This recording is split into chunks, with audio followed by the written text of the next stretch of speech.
Ibu, bapak, saudari, saudara, rekan-rekan muda, dan adik-adik sekalian dimanapun kalian berada, bertemu kembali dengan saya Romo Tino SSCC di dalam catatan pesiarah.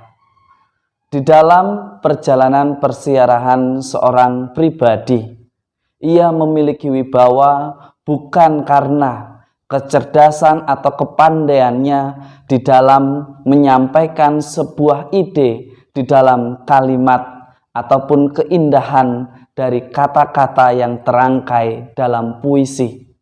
Tetapi semuanya menjadi nyata dan nampak berwibawa ketika apa yang dikatakan sungguh menjadi tindakan yang nyata di dalam perjalanan persiaran hidupnya.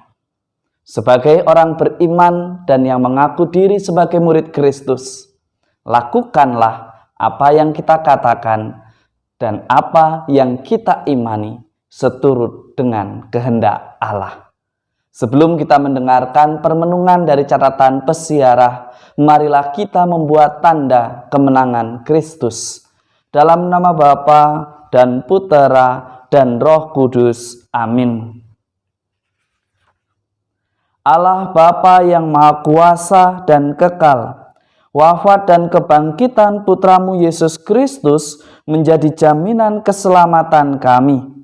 Perkenankanlah kami mengikutinya dengan setia. Ajarilah kami untuk senantiasa mampu berproses di dalam pertumbuhan iman kami, sehingga kami bisa menjadi lebih dewasa dan bijaksana di dalam menapaki hidup persiaran kami di dunia ini. Demi Kristus Tuhan dan pengantara kami. Amin.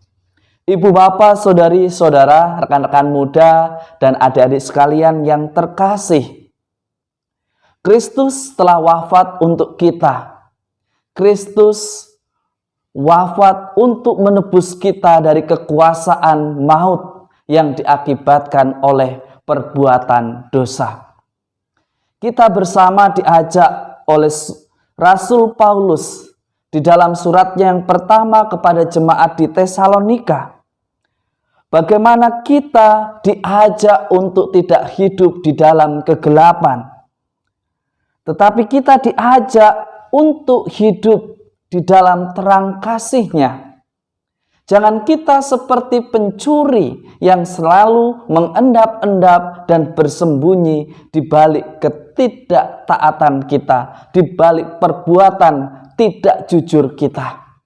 Kita diajak untuk menjadi anak-anak terang, berani menyampaikan segala sesuatunya di dalam kejujuran, bukan hanya di dalam keindahan kata, tetapi di dalam kejujuran saat kita melakukan tugas dan tanggung jawab kita, baik sebagai karyawan, sebagai tokoh, sebagai orang yang dituakan, sebagai pemimpin, sebagai pembantu, semuanya memiliki peran. Ketika kita mampu menjadi anak-anak terang, kita sudah membuat diri kita sungguh berwibawa. Karena orang beriman itu semakin berwibawa bukan karena dilihat dari seberapa tekun ia berdoa, seberapa rajin ia pergi ke gereja, tetapi diukur dan dilihat kedalaman rohaninya, bagaimana ia menghidupi apa yang diimani di dalam kesehariannya. Karena akan menjadi percuma dan kehilangan makna bagi Anda dan saya serta kita semua yang seringkali berteriak dalam nama Tuhan, tetapi di dalam hidupnya kita tidak mencerminkan sebagai anak-anak Allah. Kita diingatkan oleh Paulus bagaimana kita diajak untuk senantiasa berjaga dan menjadi anak terang. Jangan kita teledor karena level PPKM sudah banyak yang diturunkan. Jangan hanya karena level PPKM diturunkan, lalu kita mengendori kesetiaan kita. Lalu kita mengurangi ketekunan kita. Lalu kita mulai menjadi pribadi yang tidak taat untuk mengikuti prokes yang sudah ditetapkan. Sebagai orang beriman, keadaan yang membaik mestinya semakin membuat kita untuk semakin tekun di dalam usaha menjadi pribadi yang lebih kreatif, yang solutif dan bukan provokatif. Di dalam bacaan Injil hari ini Lukas menggambarkan bagaimana Yesus penuh wibawa. Bahkan sampai orang-orang yang di sekitarnya itu heran. Bahkan roh yang memasuki dia berkata, "Aku tahu siapa engkau. Engkaulah yang kudus dari Allah." Lalu Yesus menghardik roh jahat itu. "Diam, keluarlah daripadanya." Lihat, roh jahat yang mungkin kita anggap setan, dia mengenal Allah. Bagaimana dengan kita yang mengaku diri sebagai murid Kristus, sebagai orang yang beriman dan mengenal Allah? Apakah perbuatan kita sungguh berkenan di mata Allah? Ataukah kita hanya melakukan apa yang menurut kita benar, apa yang menurut kita objektif, apa yang menurut kita ini adalah jalan terbaik? Seringkali kita jatuh pada apa yang kita pikirkan. Seringkali kita jatuh pada apa yang menjadi pandangan subjektif kita. Padahal kebenaran yang sejati itu sifatnya harus objektif. Dan keputusan itu diambil secara bijaksana. Disinilah kita melihat bagaimana Yesus digambarkan sebagai orang yang berwibawa. Karena ia melakukan apa yang ia katakan. Tidak hanya di dalam rangkaian kata, tetapi di dalam tindakannya ia senantiasa bertekun dan setia melakukan apa yang menjadi kehendak Allah. Sebagai orang beriman, kita diajak untuk bijaksana, untuk cerdas, untuk menjadi pribadi yang solutif dan inspiratif.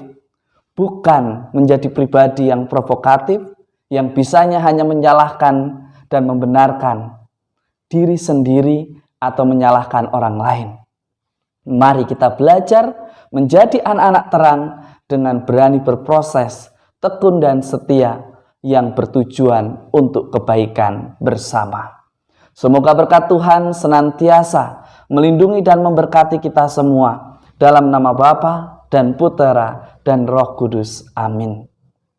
Di dalam beriman akan menjadi penuh wibawa dan akan berdaya ubah ketika kita hidup tidak hanya di dalam kata, tetapi di dalam tindakan dan perbuatan nyata kita sebagai ungkapan dan perwujudan bentuk syukur kita atas kasih Allah yang begitu istimewa di dalam perjalanan hidup kita. Jangan takut untuk menjadi anak terang. Tuhan akan menyertai dan memberkati kita di setiap perjalanan hidup kita.